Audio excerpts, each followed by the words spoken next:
আসসালামু আলাইকুম প্রিয় শিক্ষার্থীবৃন্দ, সকলকে আমার শুভেচ্ছা।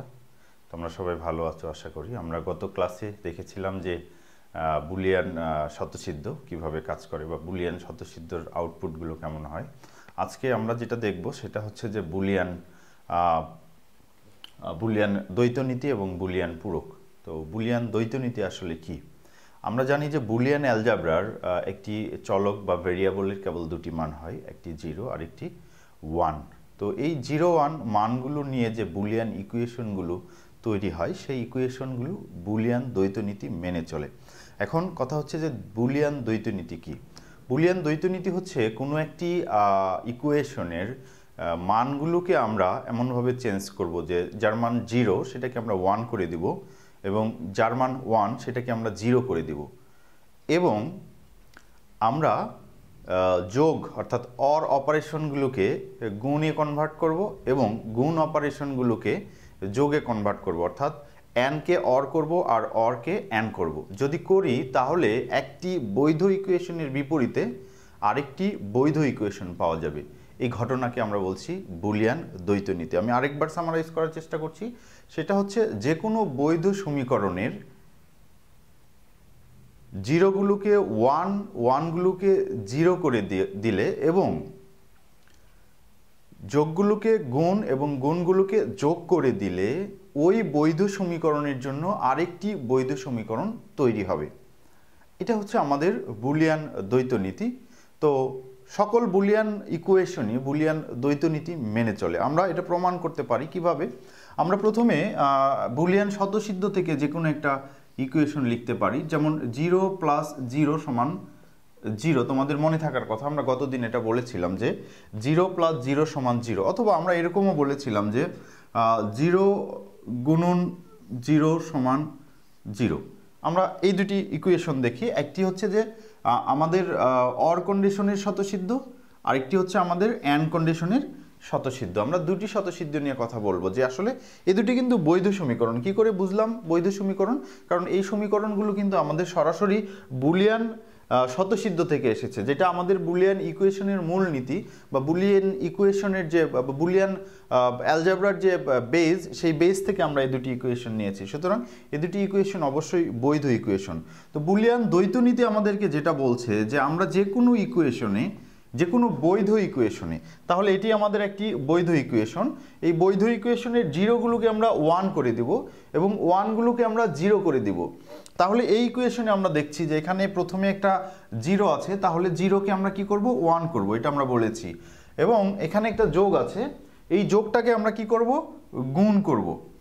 যোগটাকে আমরা কি করব? গুণ করব এবং এই 0টাকে আবার আমরা কি করব?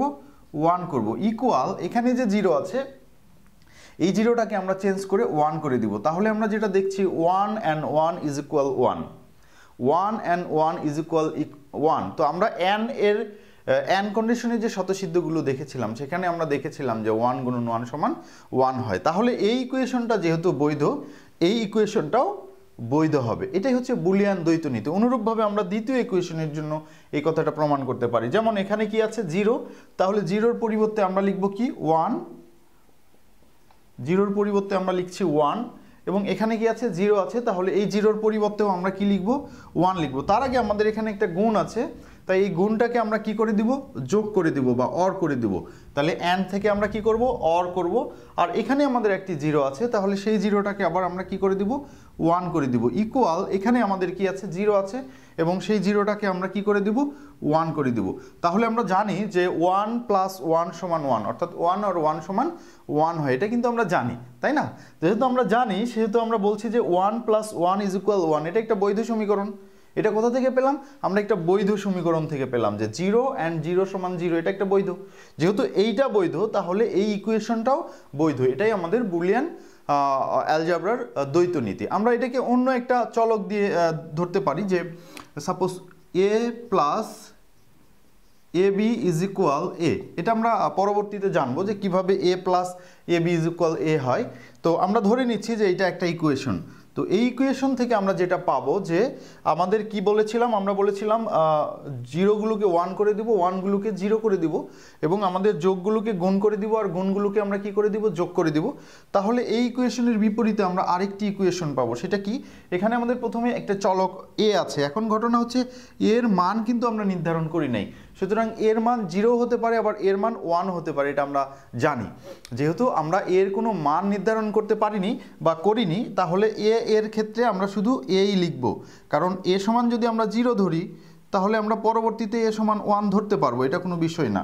আমরা যদি এই মুহূর্তে এ সমান 0-তে থাকি তাহলে পর মুহূর্তে আমরা এ সমান 1-এ যেতে পারবো, অথবা আমরা বিপরীতটাও করতে পারবো। যেহেতু করতে পারবো তাহলে আমরা এর মানের ক্ষেত্রে এই 0-1-এর ক্ষেত্রে বিবেচনা আনছি না। আমরা যেটা করব সেটা হচ্ছে আমাদের অরগুলোকে অ্যান করব আর অ্যানগুলোকে অর করব। তাহলে আমরা যেটা দেখছি যেখানে প্রথমে এ আছে, তাহলে আমরা কি লিখব, এ। এখানে কি আছে, যোগ আছে, তাহলে যোগের পরিবর্তে আমরা কি লিখব, গুণ লিখব। গুণ লেখার পরে এখানে কি আছে, এ এন্ড বি আছে, তার মানে কি এর মাঝখানে একটা গুণ আছে, এই জায়গাতে আমাদের কি আছে, গুণ আছে। তাহলে আমরা তখন কি লিখব, এ গুণ আছে, তাহলে আমরা লিখব যোগ বি। এবং এটা কিন্তু আলাদা একটা জিনিস, এটা একটা জিনিস, এটা একটা জিনিস। আমরা এই টোটালটাকে যদি এক্স ধরি, এই টোটালটাকে ওয়াই ধরি, তাহলে আসলে আমাদের ইকুয়েশন আছে এক্স প্লাস ওয়াই। তো এই জন্য আমরা কি করলাম, এক্স এর মান এ, তাহলে এ লিখলাম, আর এখানে মাঝখানে প্লাস ছিল, তাহলে আমরা কি গুণ দিয়ে দিলাম, আর ওয়াই সমান আমরা লিখলাম এখানে ওয়াই। তো ওয়াই এর ক্ষেত্রে এখানে এ বি ছিল, মানে গুণ অবস্থায় ছিল, তাই আমরা এখানে যোগ অবস্থায় লিখলাম। তাহলে আমরা যেহেতু বলছি যে A plus A B is equal A, তাহলে এইটা আমরা সমান পাচ্ছি কি, যে এ, কারণ এখানে শুধু এ আছে আর ওপাশে গিয়ে আমাদের এ হবে, যোগ বিয়োগ কিছু নেই। তাহলে আমরা যোগ বিয়োগ কিছু, যোগ আর গুণ কিছু নেই, তাহলে আমরা যোগ গুণের গল্প এখানে বলছি না। তাহলে আমরা এটা বলতে পারছি যে এ গুণন বা A and A or B is equal A. তাহলে যেহেতু এই ইকুয়েশনটা একটা বৈধ ইকুয়েশন, তাহলে এই ইকুয়েশনটাও একটা বৈধ ইকুয়েশন হবে। কিন্তু আমাদের এই ইকুয়েশনটা যদি বৈধ না হয় বা বুলিয়ান যে স্বতঃসিদ্ধ আছে সেই মূলনীতি যদি না মেনে চলে, তাহলে কিন্তু আমাদের পরের ইকুয়েশনটা বৈধ হবে না বা এটাও বুলিয়ান নীতি মেনে চলবে না। এটাই ছিল আমাদের বুলিয়ান দ্বৈত নীতি। তাহলে আমরা বুলিয়ান দ্বৈত নীতি সম্পর্কে জানলাম। এখন আমাদের প্রশ্ন হচ্ছে যে বুলিয়ান পূরক জিনিসটা কি, আমরা একটু বোঝার চেষ্টা করি। বুলিয়ান পূরক, পূরক সম্পর্কে আমাদের একটা ধারণা আছে, পূর্ব ধারণা আছে। তো সেটা আমরা কিন্তু জানি যে পূরক, বা এটাকে আমরা বলতাম নোট, আমাদের যে সেট আছে সেই সেটে আমরা পূরককে আমরা কি বলতাম, নোট বলতাম। তাহলে পূরক বা নোট এটা আমরা জানি, বা এটাকে আমরা কমপ্লিমেন্ট বলতে পারি, যাই হোক। তো আমরা বলছি যে বুলিয়ান অ্যালজেব্রার ক্ষেত্রে কি হয়, যে কোনো একটি চলক এ এর মান 0 হতে পারে আবার 1 হতে পারে। তাহলে বুলিয়ান অ্যালজেব্রার কোনো একটি চলকের দুটি মান সম্ভব, একটি 0 আর একটি 1। তাহলে বুলিয়ান অ্যালজেব্রার সম্ভাব্য দুটি মান 0 ও 1 এর একটিকে অপরটির পূরক বলা হয়। তার মানে আমরা যদি বলি যে 0-র পূরক, তাহলে 0-র পূরক পাবো হচ্ছে 1। 0-র পূরক আমরা পূরককে এইভাবে লিখতাম সেটে, কিন্তু আমাদের এই বুলিয়ান অ্যালজেব্রা সাধারণত আমরা এইভাবে লিখি, যাই হোক বার দিয়ে লিখি। তাহলে 0-র পূরক হবে 1 আর 1-এর পূরক হবে 0, ঠিক আছে। তাহলে আমরা কি বলছি, আমরা বলছি যে বুলিয়ান অ্যালজেব্রার কোনো একটি চলকের দুটি মান সম্ভব, একটি 0 আর একটি 1। তাহলে এখানে 0-কে 1-এর এবং 1-কে 0-র পূরক বলা হয়, এটা আমাদের মনে রাখতে হবে। যাই হোক, তো পূরক মানে হচ্ছে যে নোট, তার মানে আমাদের যে ভ্যালু থাকবে সেই ভ্যালুটা রিভার্স হয়ে যাবে। আমাদের 0 থাকলে 1 হবে আর 1 থাকলে 0 হবে। তাহলে আমরা যদি বলি যে একটি চলক এ, তাহলে এ এর পূরক হবে এ কমপ্লিমেন্ট, আমরা যেটা সেটে লিখতাম, অথবা আমরা এটাকে এখানে লিখছি এ বার হিসাবে। তাহলে এ একটি চলক, এ চলকের পূরক হবে এ বার, ঠিক আছে। তাহলে আমরা যদি বলি যে এ বার, তাহলে এর পূরক কি হবে, এ বারের পূরক হবে এ ডাবল বার। এ পূরকের মান হবে, এ পূরকের পূরক হবে এ ডাবল পূরক বা ডাবল বার, এবং এটা সমান কিন্তু আমরা লিখতে পারি হচ্ছে এ। তাহলে আমরা কিন্তু আগের মানটাই ফেরত পেলাম যে এ এর পূরক কি, এ বার, তাহলে এ বারের পূরক কি হবে, এ হবে। এটা আমরা অন্যভাবে প্রমাণ করতে পারি, সেটা হচ্ছে যে ধরি আমাদের এ সমান 0, তাহলে এ এর পূরক সমান হচ্ছে এ বার, তাই না, এ বার। তাহলে এ বার সমান কি 0 বার, যেহেতু আমরা এ সমান 0 ধরেছি তাহলে সেটা সমান কি হবে 1 হবে। ঠিক অনুরূপভাবে আমরা যদি বলি অতএব A double bar is equal, A বারের মান কি 1, তাহলে 1 এর পূরক ইজ ইকুয়াল কি 0।